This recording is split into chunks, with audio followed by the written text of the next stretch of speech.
Halo anak-anak, bertemu lagi dengan Ustazah Masana di pelajaran fikih. Anak-anak, kemarin kita sudah belajar tentang syarat wudhu dan rukun wudhu. Hari ini kita akan belajar tentang sunnah wudhu. Sunnah wudhu itu apa sih Ustazah? Sunnah wudhu adalah perbuatan yang dilakukan ketika berwudhu, dan jika sunnah wudhu dilakukan maka kita akan mendapat pahala. Sedangkan kalau tidak dilakukan, wudhu kita tidak batal, artinya wudhu kita tetap sah. Sunnah-sunnah wudhu itu apa aja sih Ustazah? Ada berapa sih Ustazah?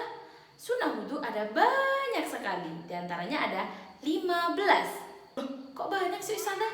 Iya dong, kenapa sunnah wudhu banyak? Karena semakin banyak sunnah yang kalian kerjakan, maka pahala yang kalian dapatkan akan semakin banyak. Nah, apa aja sih Ustazah sunnah-sunnah wudhu? Yang pertama, membaca basmalah sebelum wudhu. Yang kedua adalah menggosok gigi. Yang ketiga, mencuci kedua tangan. Yang keempat, berkumur-kumur. Yang kelima, membersihkan kedua lubang hidung. Yang keenam, menghirup air ke dalam hidung. Jadi dihirup, tapi jangan terlalu keras ya, nanti masuk ke sini.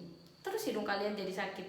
Tidak usah keras-keras, yang penting dihirup sedikit, langsung dikeluarkan.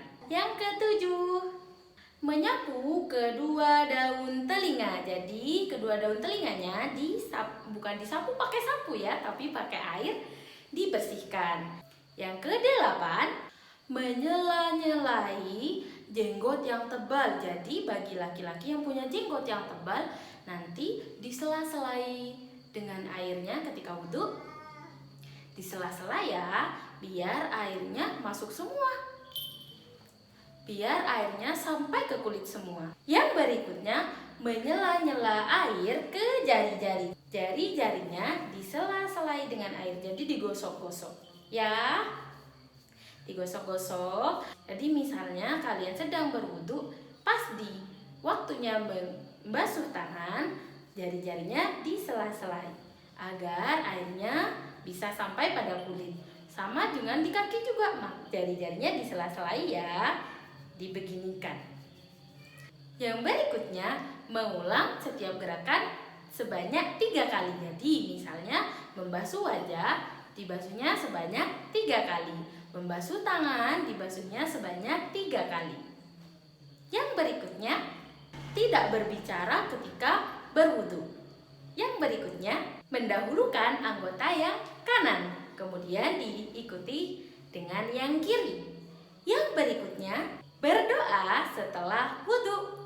Kemudian, melaksanakan sholat 2 rakaat setelah wudhu. Kemudian yang berikutnya adalah tidak boros air. Jadi kalau berwudhu jangan terlalu banyak menggunakan air ya. Nah anak-anak, yang Ustazah sebutkan tadi adalah sunnah-sunnah wudhu.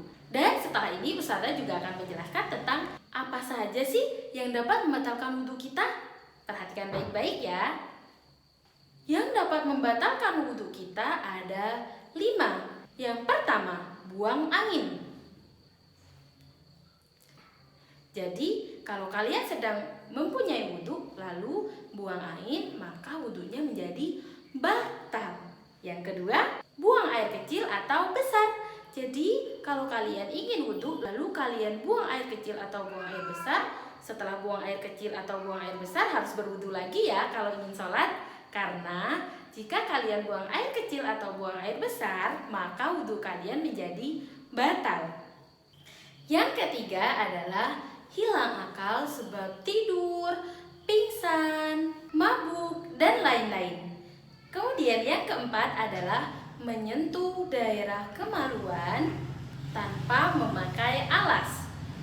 Yang kelima adalah bersentuhan antara laki-laki dan perempuan yang bukan mahramnya. Nah anak-anak, itu adalah sesuatu yang membatalkan wudhu. Jika kalian dalam keadaan berwudhu, maka hindarilah 5 yang Ustazah sebutkan tadi ya. Baik anak-anak, untuk hari ini Ustazah cukupkan dulu. Sampai ketemu minggu depan. Ustazah berharap anak-anak dapat memahami apa yang Ustazah sampaikan. Dan sampai jumpa. Wassalamualaikum warahmatullahi wabarakatuh.